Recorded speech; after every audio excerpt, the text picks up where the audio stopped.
Opa, tudo bom?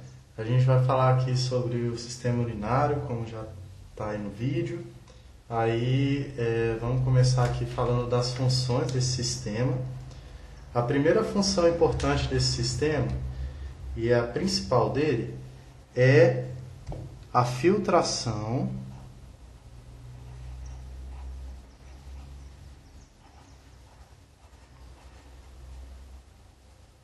do sangue.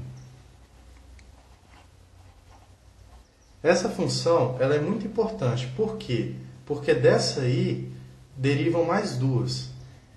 E dentre elas tem a excreção da urina.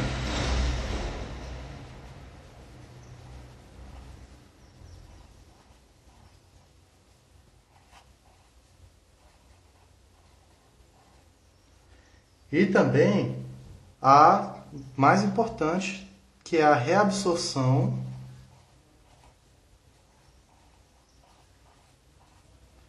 de água e sais minerais. E aí, outras funções importantes que esse sistema exerce é a homeostática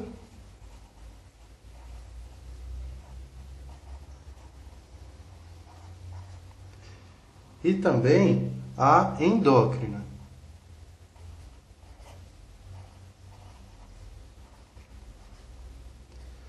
A homeostática se destacam o controle da pressão sanguínea, a osmolaridade tecidual, o controle do pH plasmático, etc. Já na endócrina, tem a eritropoetina, que é um hormônio que controla a produção de hemácias na medula óssea. Agora, vamos falar mais sobre a morfologia desse sistema. Vamos identificar aqui quais são os entes mais importantes. Primeiro, a gente pode ver aqui a veia renal.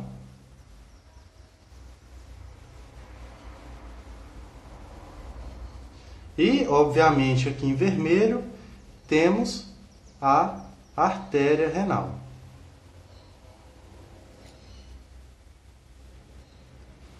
A artéria renal traz o sangue até os rins e eles vão entrar nos rins por meio das arteríolas. As arteríolas são as pequenas ramificações dessa artéria que vão levar esse sangue até os rins. Nos rins, a gente pode destacar aqui, acima dos rins, que parece um feijão, ele tem mais ou menos o tamanho de um punho fechado, a gente tem aqui por cima as glândulas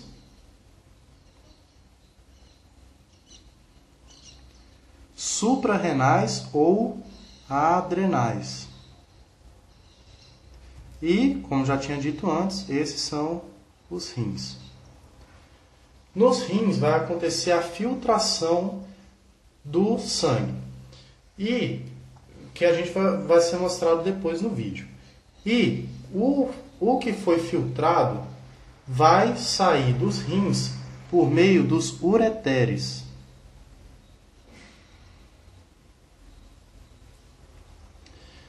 Esse líquido que sai dos ureteres já é a urina formada.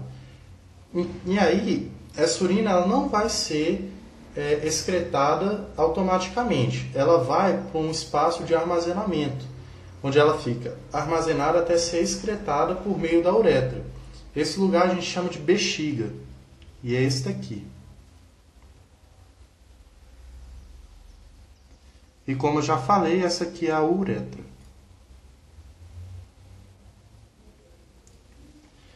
Todos esses entes eles têm características histológicas importantes, mas a que eu vou ressaltar aqui é a da glândula suprarrenal ou adrenal, que a gente pode dividir em duas partes, que é a parte cortical e a parte medular. Isso vai ser importante mais para frente para a gente entender como que essa glândula funciona na síntese de hormônios. Aqui temos um corte de glândula adrenal. Indicado em 1, tem a cápsula de tecido conjuntivo frouxo, e em 2, a região cortical. Já no 3, está indicada a região medular. Outra coisa importante aqui, você pode ver que está até da mesma cor, os ureteres e a bexiga. Eles têm uma classificação histológica muito parecida. Então, vou destacar aqui eles dois. Fazer a classificação histológica deles. Eles têm, basicamente, 4 itens aqui que são muito importantes. O primeiro deles é um epitélio especial que chama de urotélio. Depois tem uma lâmina própria.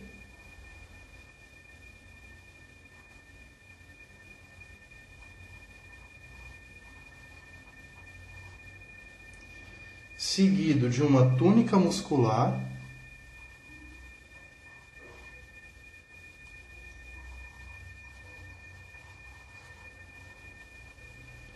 E de uma túnica adventícia.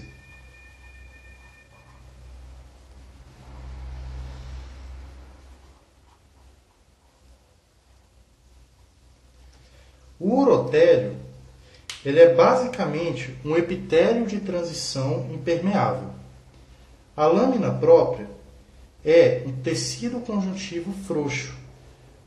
A túnica muscular, ela já é composta por tecido muscular liso, ou seja, de contração involuntária. E a túnica adventícia é o tecido conjuntivo frouxo, que por característica principal aqui, vai ser bastante vascularizado. Agora, um corte de ureter, onde em 1 está indicado o urotélio, em 2 a lâmina própria, em 3 a túnica muscular e em 4 a túnica adventícia. Na lâmina de bexiga, na zona mais clara aqui, a gente tem o epitélio de transição. Já em vermelho, tem a lâmina própria da bexiga. Nessa primeira imagem, tem a bexiga vazia. E na segunda imagem, ela já dilatada devido a ela estar cheia de urina. E, por fim, para destacar aqui, a uretra. A uretra, ela tem uma túnica muscular,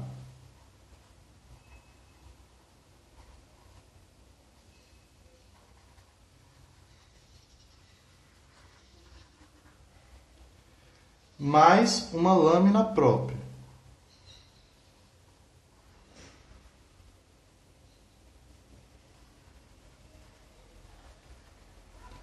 Essa túnica muscular é muito semelhante a essa dos ureteres e da bexiga. É um tecido muscular liso. Já essa lâmina própria, ela também pode receber o nome de plexo venoso. O que é importante aqui na uretra também é o revestimento interno dela, que é um epitélio de transição, um epitélio estratificado cilíndrico e um epitélio estratificado pavimentoso não queratinizado. Então, agora a gente vai falar da morfologia do rim, que a gente já falou do sistema, agora da unidade funcional, que é o rim. Aqui, como no desenho anterior, a gente tem a nossa artéria renal,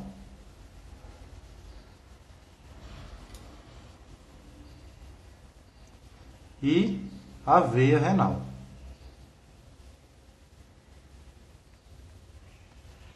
E nessa morfologia a gente já começa destacando o quê? A parte externa, que chama cápsula.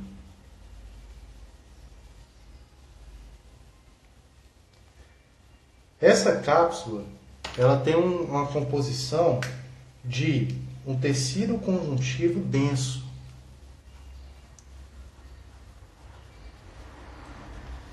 Que ele é composto por fibras colágenas e fibroblastos. Aqui nessa cápsula ela também tem uma pequena faixa de tecido conjuntivo frouxo, que ela é importante para ligar essa cápsula ao parênquima. Continuando aqui na nossa morfologia do rim, a gente tem aqui nessa parte, imediatamente anterior à cápsula, tem o córtex do rim.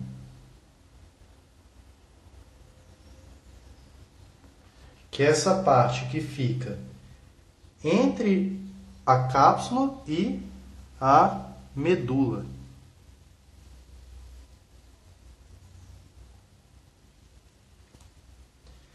Já aqui, mais para a parte interna do rim, a gente tem essas estruturas em forma de pirâmide.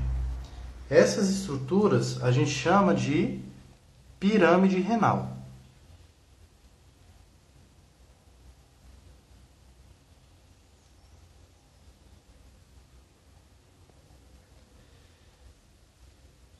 E no fundo aqui dessas pirâmides, elas se conectam com a medula e vão até essas estruturas, que são as papilas renais.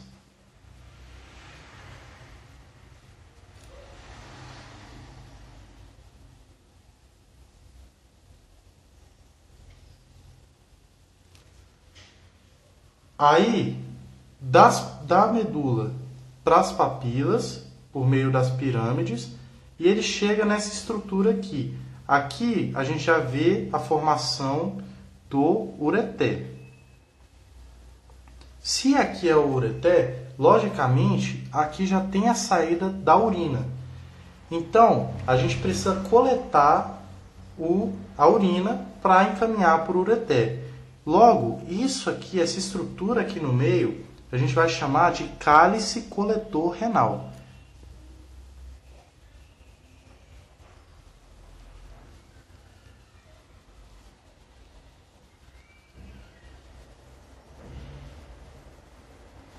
E uma coisa mais a título de curiosidade é que logo nessa saída aqui do rim, onde ele fica mais próximo da veia e da artéria, esse pedaço desse ureter a gente chama de pelve.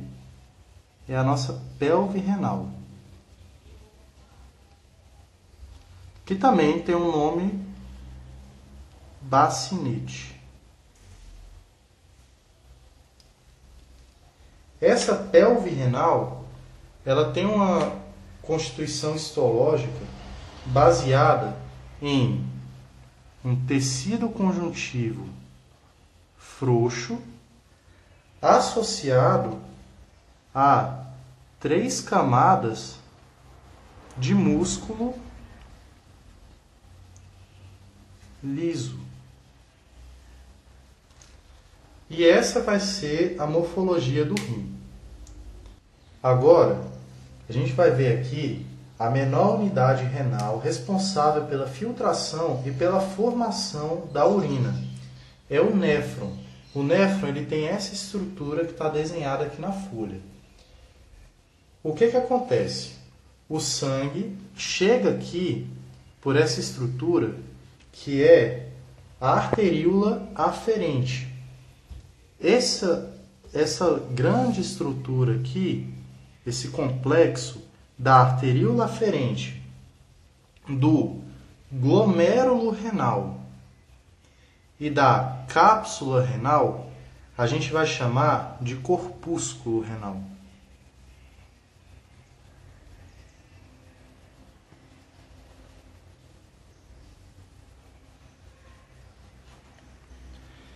Esse corpúsculo vai separar em 2 esse sangue que chegou pela arteríola aferente.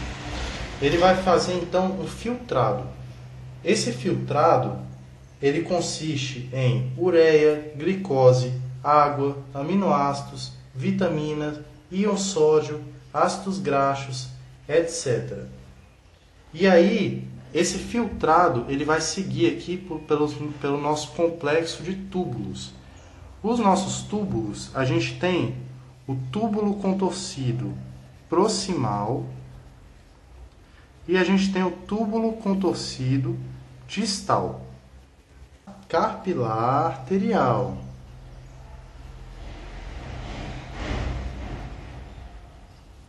Que está devolvendo esse sangue filtrado para a circulação. E o que acontece?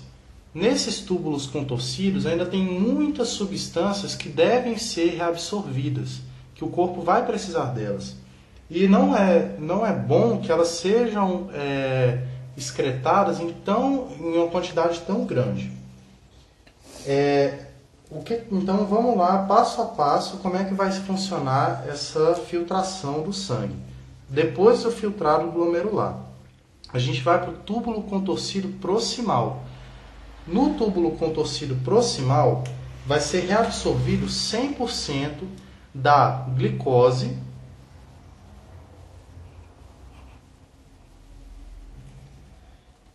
vai ser reabsorvido aproximadamente 65% da água e também vai ser reabsorvido íon sódio, vitaminas, aminoácidos, etc. Passando pelo túbulo contorcido proximal, ele chega na estrutura chamada de alça néfrica. Na alça néfrica também ocorre reabsorção, principalmente de água e íon sódio. Passando pela alça néfrica, a gente chega no nosso túbulo contorcido distal. Proximal, pela proximidade com o corpúsculo renal. Distal, porque ele não é o mais próximo, né? No túbulo contorcido distal, tem a reabsorção também de água e íon sódio. Mas no túbulo contorcido distal, já para a parte mais próxima aqui do ducto coletor, tem um transporte ativo de entes que estão aqui no capilar arterial e vão passar para o túbulo contorcido, porque até agora a gente só viu dos túbulos para o capilar. Agora a gente tem um transporte ativo do capilar para os túbulos, no caso o túbulo contorcido distal. Esse transporte vai ser basicamente de íons potássio, íons H+, e também de amônia, ácido úrico, etc. Chegando aqui no ducto coletor, que já vai ter tudo o que sobrou dessa filtração e tudo o que veio por esse transporte ativo do capilar arterial, o nosso ducto coletor ainda vai executar a reabsorção de água e íon sódio. Feita essa reabsorção, o ducto coletor, ele vai, no caso o ducto coletor, explicando até um pouco melhor, ele pode ser dividido em cortical e medular. Esses dois vão se fundir e formar um ducto papilar. Esse ducto papilar é quem vai conduzir a urina. Uma coisa interessante também de se dizer, vou até adicionar aqui um asterisco e continuar aqui embaixo. No caso dos ductos coletores, eles podem ser, como eu já falei, corticais, medulares, e quando eles dois se fundem, nós temos o papilar. Isso aqui é importante porque cada um desses tem uma histologia que dá para a gente destacar. O cortical, por exemplo, ele é revestido de um tecido epitelial cúbico simples, enquanto o medular tem um tecido epitelial cilíndrico simples, da mesma forma que o papilar.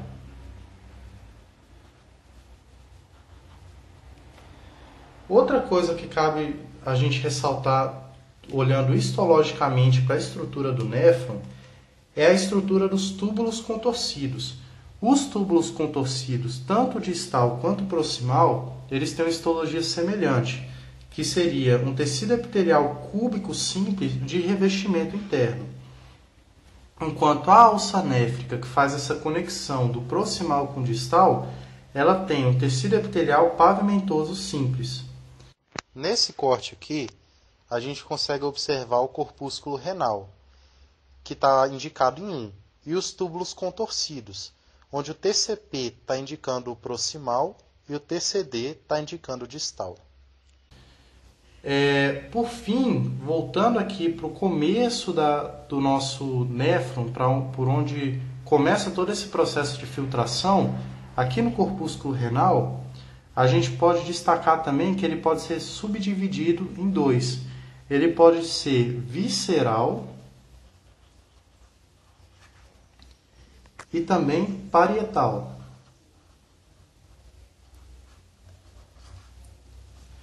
Sendo que o visceral tem células especiais desse sistema que são chamadas de podócitos. E a parte parietal tem um tecido epitelial pavimentoso simples de revestimento. Nessa lâmina, observa-se um corpúsculo renal ampliado, onde em B dá para observar o folheto parietal de epitélio simples pavimentoso. Em P, o folheto visceral, mostrando o podócito. Em A, observa-se a arteríola aferente. Então, aqui agora a gente vai ver um exemplo de uma das maneiras como o sistema urinário atua em favor da homeostase do corpo. Esse caso é onde a pressão arterial está baixa, é um caso de hipotensão. A hipotensão é um agente que estimula os rins a produzir a enzima renina. A enzima renina no fígado, ela ativa o angiotensinogênio, que a sua forma ativa é a angiotensina. Essa angiotensina é um agente vasodilatador. Esse agente vasodilatador tem efeito, quando secretado pelas adrenais, de reabsorção de água, que é a função do hormônio ADH. Já quando pela neurohipófise, atua na reabsorção de íon sódio, que caracteriza a função do hormônio aldosterona. E foi esse aí nosso vídeo, e muito obrigado.